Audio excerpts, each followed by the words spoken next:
You are about to learn one of the biggest secrets in the history of the world. It's a secret that has huge effects for everyone who lives on this planet.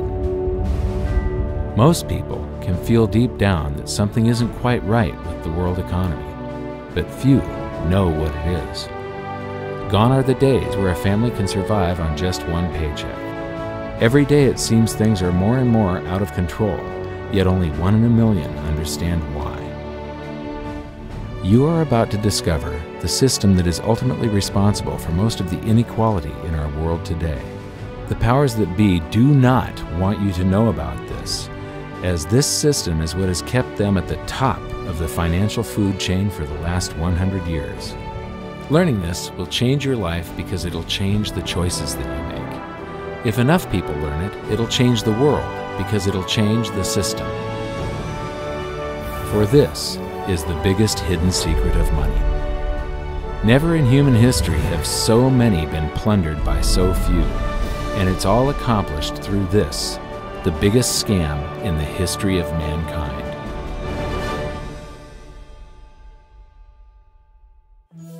They say that money doesn't grow on trees, but the truth is that the modern banking system creates currency far faster than trees can grow. Most people don't have a clue how currency is created. Economists and bankers make it sound so complex that people think they can't understand it. But I'm going to strip our monetary system down to its essence so that you can see the scam behind the curtain and just how it affects you. Every modern society creates currency in pretty much the same way. But since the US dollar is the majority of the world's currency, I'm going to use the United States as our example. It all starts when some politician says, "Vote for me and I'll make sure the government provides you more free stuff than my opponent will." But there's no such thing as a free lunch. So to provide that supposedly free stuff, the politicians vote for the country to spend more than its income. This is called deficit spending. To pay for that deficit spending, the Treasury borrows currency by issuing a bond. So what's a bond? If you think about it, a bond is really nothing but a glorified IOU. It's a pretty piece of paper with numbers printed on it that says, "Loan me $1 trillion today, and I promise over a 10-year period I'm going to pay you back that $1 trillion plus interest." But what you need to understand is that Treasury bonds are our national debt. These glorified IOUs are to be paid back by you and I and our descendants through future taxation. Therefore, when the government issues a bond, it steals prosperity out of the future so that it can spend it today. The Treasury then holds a bond auction, and the world's largest banks show up and compete to buy part of our national debt and make a profit on it by earning interest. You'll notice that as we move through this process, the big banks are there, taking a cut every step of the way. This isn't by chance, as you'll see shortly. Then, through a shell game called open market operations, the banks get to sell some of those bonds to the Federal Reserve at a profit. To pay for the bonds, the Federal Reserve opens up its big old checkbook and writes bad, bogus, counterfeit checks that should bounce because they're drawn on an account that always has a zero balance. There isn't 1 penny in there. To quote from the Boston Federal Reserve, "When you or I write a check, there must be sufficient funds in our account to cover that check. But when the Federal Reserve writes a check, there is no bank deposit on which that check is drawn. When the Federal Reserve writes a check, it is creating money." The Fed then hands those checks to the banks, and at this point, currency springs into existence. The banks then take that currency and buy more bonds at the next Treasury auction. But what is a check? A check is also an IOU. When you write a check, you're making a note that says, "Here's my IOU for cash. All you have to do is go to the bank and pick it up." Now, it's very, very important that you understand this process because we're going to come back later and show you the devastating effect this has on you. The Treasury issues IOUs, bonds. The banks then buy those IOUs with currency. The Federal Reserve then writes IOUs, checks, and hands them to the banks in exchange for the Treasury's IOUs, the bonds. And currency is created. So what's really happening is the Federal Reserve and the Treasury are just swapping IOUs, using the banks as middlemen, and abracadabra, presto, currency magically springs into existence. This process repeats and repeats over and over again, enriching the banks and indebting the public by raising the national debt. The end result is that there's a buildup of bonds at the Federal Reserve and currency at the Treasury. This process is also where all paper currency comes from. The Federal Reserve and the government mistakenly call it base money because they didn't watch episode 1 of this series and they don't know the difference between money and currency. But I will correctly refer to it as base currency because it is not money. It is currency, and as we've learned, there is a big difference. Money has to be a store of value and maintain its purchasing power over long periods of time. We learned in episode 1 that earlier in our history, our paper currency was just a claim check.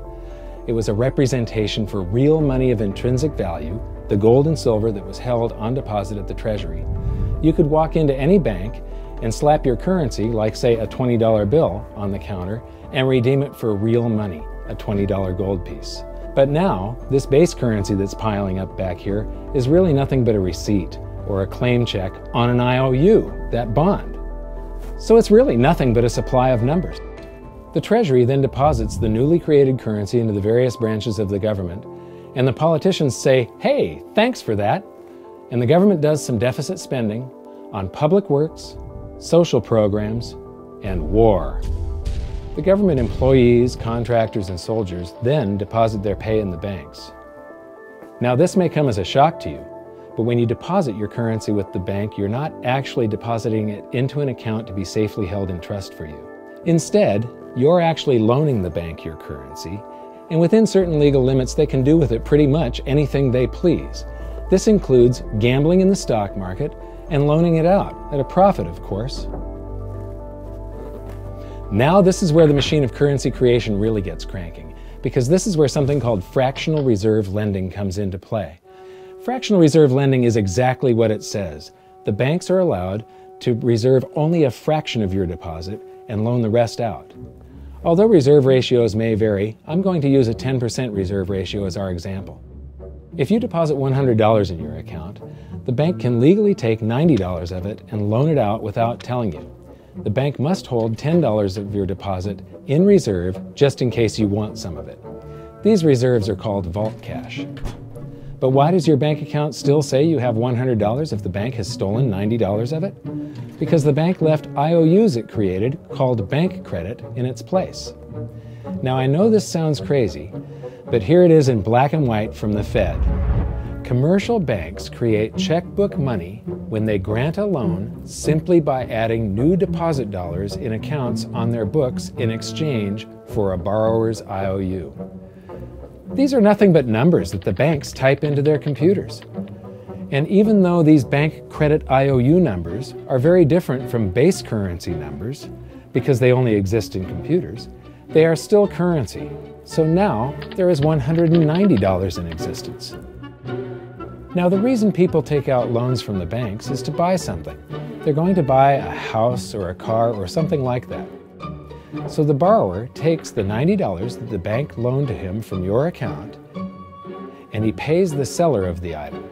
But then the seller deposits that currency into his account and his bank loans out 90% of that and leaves bank credit numbers in its place. So now there's $271 in existence. This process repeats and repeats until under a 10% reserve ratio, an initial deposit of just $100 can create up to $1,000 of bank credit, all backed by $100 of vault cash, just 10%. But as I said, reserve ratios vary wildly. On some deposits, it's 10%, on others, it's 3%, and on some forms of deposits, reserve requirements are 0. The result is that the expansion of the currency supply by the banks is far greater than even this example would lead you to believe. So once again, when currency is deposited in the banks get to lend it out, and then it gets redeposited and relent, redeposited and relent, redeposited and relent over and over again, creating bank credit all the way. This is where the vast majority of our currency supply comes from. In fact, 92 to 96% of all currency in existence is created not by the government, but here in the banking system. Now, massive amounts of currency spewing into society may at first sound like a fun idea. That is, until you remember one of the most important hidden secrets of money from episode 1, that the prices of everyday goods and services act as a sponge on an expanding currency supply. The more currency we have, the more prices rise. This is where inflation comes from. The true definition of inflation is an expansion of the currency supply. Rising prices are merely the symptom. So our entire currency supply is nothing but a couple of bucks whipped up in this hocus-pocus scam where the Treasury and the Federal Reserve swap glorified IOUs, and a bunch of numbers that the banks just type into their computers. That's it. That's our entire currency supply. It's nothing but a supply of numbers. Some of them printed, most of them typed, and there is nothing else. But if you thought that was crazy, get ready to enter the twilight zone of modern economics. We work for some of that currency supply. True wealth is your time, but we trade away moments of our lives, hour by hour, day by day, and year by year, for numbers that somebody printed on pieces of paper or just typed into a computer. Now those numbers represent our blood, sweat, tears, labor, ideas, and talent. We are what gives the currency its value. But here comes the really cruel joke. We work hard so that we can save some of that currency, so that we can pay the tax collector. In the United States, it's known as the IRS. They then turn it over to the Treasury so that the Treasury can pay the principal plus interest on that bond that the Federal Reserve bought with a check drawn on an account that has nothing in it. Now let's do a recap on this section, because this is where the system begins to rob you and I on a massive scale. Much of our taxes are not used for schools, roads, and public services, but to pay interest on bonds that the Federal Reserve bought with a check drawn on an account that has nothing in it. The Federal Reserve is committing fraud. But here's one of the biggest secrets of them all. Before the establishment of the Federal Reserve, there was no need for personal income tax. The Federal Reserve was created in 1913, and that very same year, the Constitution was amended to allow income tax. Do you really think this was just a coincidence? Ask yourself how much income tax you've paid over your lifetime. Much of it has been silently siphoned away into the hands of those who own the system. Yes, this system has owners. Who they are is an even bigger secret that we'll get to shortly. But first, we need to understand the mumbo-jumbo of the so-called debt ceiling. It's all based on a huge paradox. There was interest due on that bond, and there was interest due on every one of those loans that the banks made. That means that there is interest due on every dollar in existence. Let me ask you something. If you borrow the very first dollar into existence, and that's the only dollar that exists on the planet, but you promise to pay it back plus another dollar's worth of interest, where do you get the second dollar to pay the interest? The answer is that you have to borrow that one into existence and promise to pay it back with interest as well. So now there are $2 in existence, but you owe $4, and so on and so on. The result is there's never enough currency to pay the debt. There is always more debt in the system than there is currency in existence to pay the debt. Therefore, the whole system is impossible. It is finite. It will come to an end one day. What would happen if the government stopped borrowing to do deficit spending? Are the payments on those treasury bonds going to stop? What would happen if the public stopped borrowing and going deeper into debt? Are your house and car payments going to stop? No. There is a payment due every month on the principal plus the interest on every dollar in existence, and those payments do not stop. If we stop borrowing, then no new currency is created to replace the currency that we used to make those payments. Whether you're making a payment on a loan or paying tax to make a payment on a bond, the portion of the payment that goes to pay off the principal extinguishes that portion of the debt. But the debt also extinguishes the currency. Currency and debt are like matter and antimatter. When they meet, they annihilate each other. If we just pay off the principal only on all the loans and bonds that exist, the entire currency supply just vanishes. So if we don't go deeper into debt every year, look what happens. The whole thing goes into a deflationary collapse under the weight of those payments. Politicians and pundits alike talk about balancing the budget, paying down the debt, and living within our means. They don't understand that that is deflationary. It is impossible to do under our current monetary system without collapsing the whole economy. This is why any talk of a debt ceiling is not only ridiculous, It's delusional. The system is designed to require ever-increasing levels of debt just to continue. And that's why politicians will always kick the can down the road and raise this so-called debt ceiling over and over again until the whole system finally collapses under its own weight. In other words, they don't want it to collapse on their watch. The Founding Fathers of the United States knew the dangers of central banking and fought to free themselves from this very thing. The Revolutionary War started out as a tax revolt, but now we must pay tax just to have a monetary system. Having just suffered through the hyperinflation of the continental dollar, which was printed into oblivion to finance the Revolutionary War, they understood the dangers of fiat currency and debt-based monetary systems. So to protect future generations from institutional theft and out-of-control government, they wrote into the Constitution that only gold and silver can be money for the simple fact that you can't print them.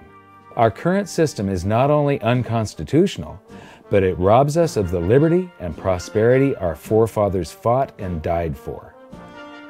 We are all feeling the effects of ignoring the Constitution right now. By forcing more currency into circulation, our purchasing power is diluted.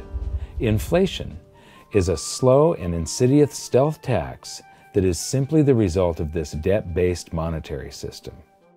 This system empowers and benefits those who create the currency and receive it first, as they get to spend it into circulation before it has an effect on the economy. They're stealing purchasing power from you and transferring it to the banks and the government every hour of every day because of this false monetary system. And it's not like the people at the top don't know this. To quote the Federal Reserve, the decrease in purchasing power incurred by the holders of money due to inflation imparts gains to the issuers of money. This is a fraud. It is a pyramid scheme, it is a Ponzi scheme, it's a scam, and it's a lie. Our entire monetary system is nothing but a form of legalized theft.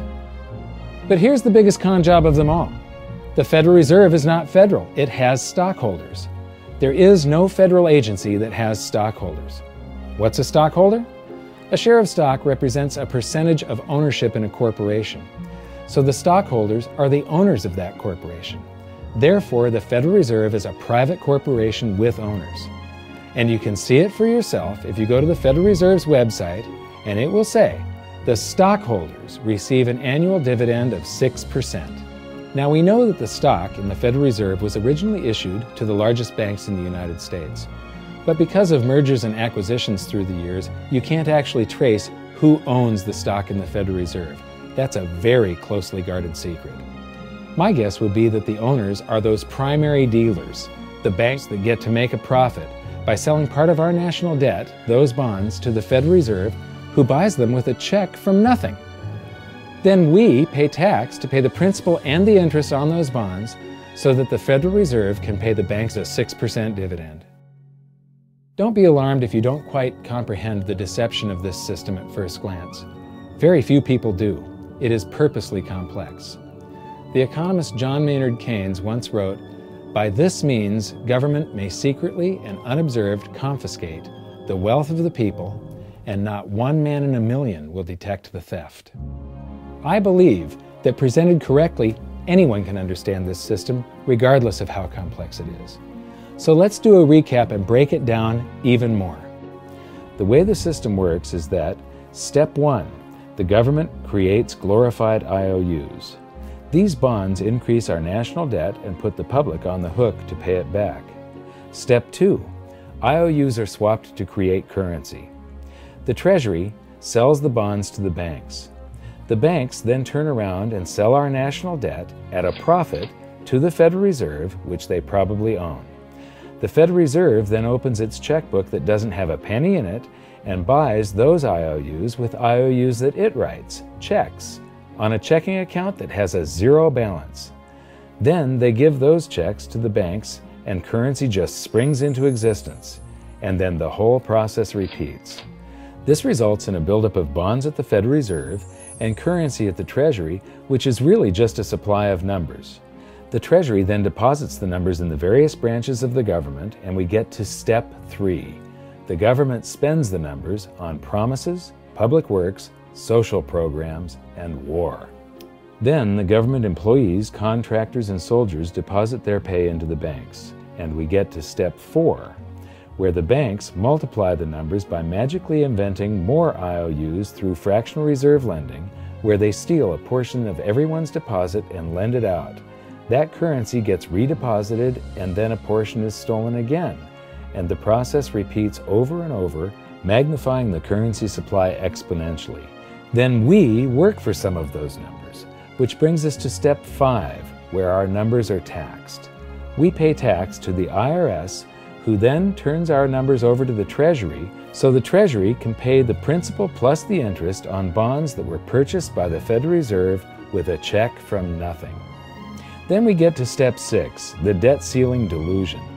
The system is designed to require ever-increasing levels of debt and will eventually collapse under its own weight because politicians always kick the can down the road. They don't want it to collapse on their watch. And finally, step 7, the secret owners take their cut. The world's largest banks own the Federal Reserve. Those banks make a profit selling our national debt to the Fed. They make a profit when the Fed pays them interest on the reserves held at the Fed, and the Fed pays them a 6% dividend on their ownership of the Fed. This system is fundamentally evil. It funnels wealth from the working population to the government and the banking sector. It is the cause of the artificial booms and busts of modern economies, and it causes great disparity of wealth between the rich and the working class. And it is only possible because we no longer use real money, we use currency. But worst of all, it is a form of enslavement. Bond is the root word of bondage. Whenever a government issues a bond, it is a promise to make us pay tax in the future. Nobody asked you if you wanted to pay tax today for the prosperity we all enjoyed in the last century. Nobody is asking our children if they want to work hard in the future to pay for the prosperity we're enjoying now. George Washington once wrote to James Madison, "No generation has the right to contract debts greater than can be paid off during the course of its own existence." By stealing prosperity from tomorrow so we can spend it today, we enslave ourselves and future generations. Now this all sounds pretty bad, but there is great hope, for you are the greatest threat to this false monetary system. This system relies on the public being ignorant of its workings. Please share this knowledge with everyone you know, because an informed public that fully understands the system can build a better future for generations to come. And now I leave you with this quote, widely attributed to a former director of the Bank of England. The modern banking system manufactures money out of nothing. The process is perhaps the most astounding piece of sleight of hand that was ever invented. Banking was conceived in inequity and born in sin. Bankers own the earth. Take it away from them, but leave them the power to create money and control credit, and with the flick of a pen, they will create enough money to buy it back again. But if you want to continue as the slaves of bankers and pay the cost of your own slavery, let them continue to create money and to control credit. This is the Federal Reserve in Washington, D.C. It's located on Constitution Street, and that is just as much of a joke as the New York Fed being located on Liberty Street. Both of them are unconstitutional, both of them limit our liberty, and they transfer wealth away from us every second of every day to the Federal Reserve, to the government, and to the banking sector. You are now among the 1 in a million who can detect the theft of your prosperity. So the big question is, what can you do about it? 1. Watch this video until you can describe and teach it to others. Those who understand this system can make preparations for its unavoidable collapse and protect themselves. History shows that those who don't will probably be wiped out. 2. Share this video with everyone, especially those you care about. All it takes is a mouse click or two to get this message in front of millions. Post this video on Facebook, tweet it, email it to loved ones. Please share it wherever you can. 3. Join the conversation. The current world monetary system is based on a 300-year-old design meant to enrich a few at the expense of the many. There must be a better way. At hiddensecretsofmoney.com, we've created an open-source platform for the design and development of a new world monetary system. We're calling on every economist, every student, every college, every bright mind, and anyone who cares to join the discussion. In educating ourselves and each other, we can prevent the further loss of our freedoms and maybe, just maybe, win some of them back.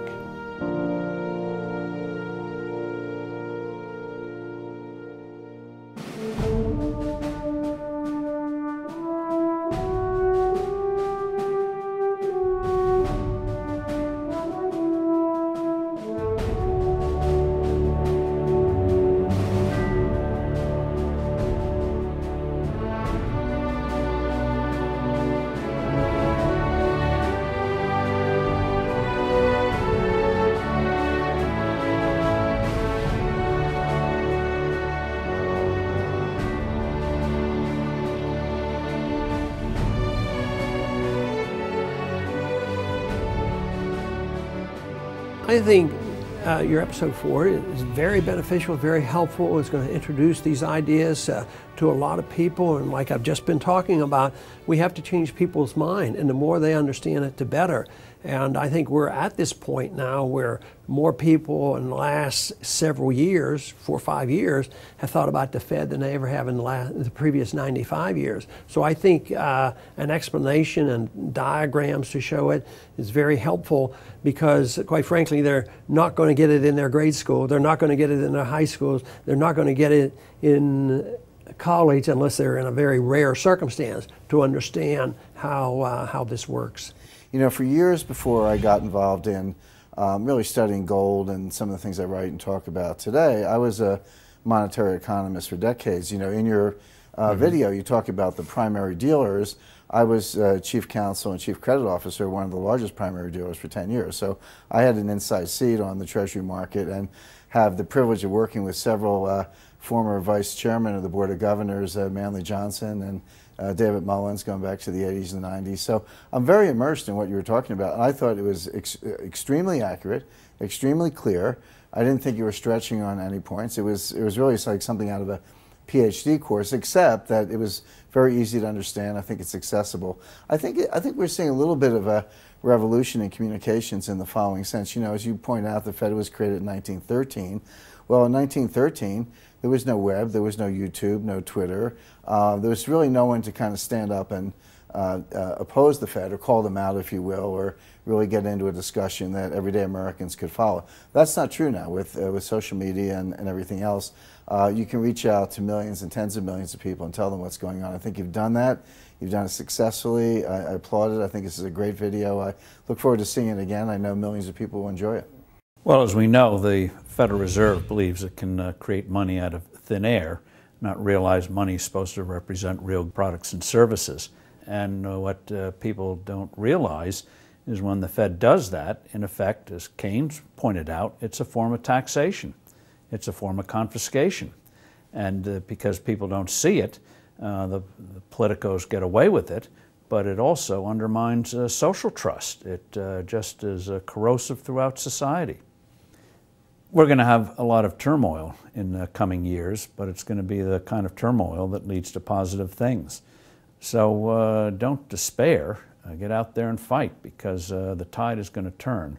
This is going to be the statist's last stand. Thank you. This episode of Mike Maloney's Hidden Secrets of Money was brought to you by Gold&Silver.com and the new Silver Pegasus Round. To learn how to protect your family and turn the coming economic storms into opportunity, visit Gold&Silver.com.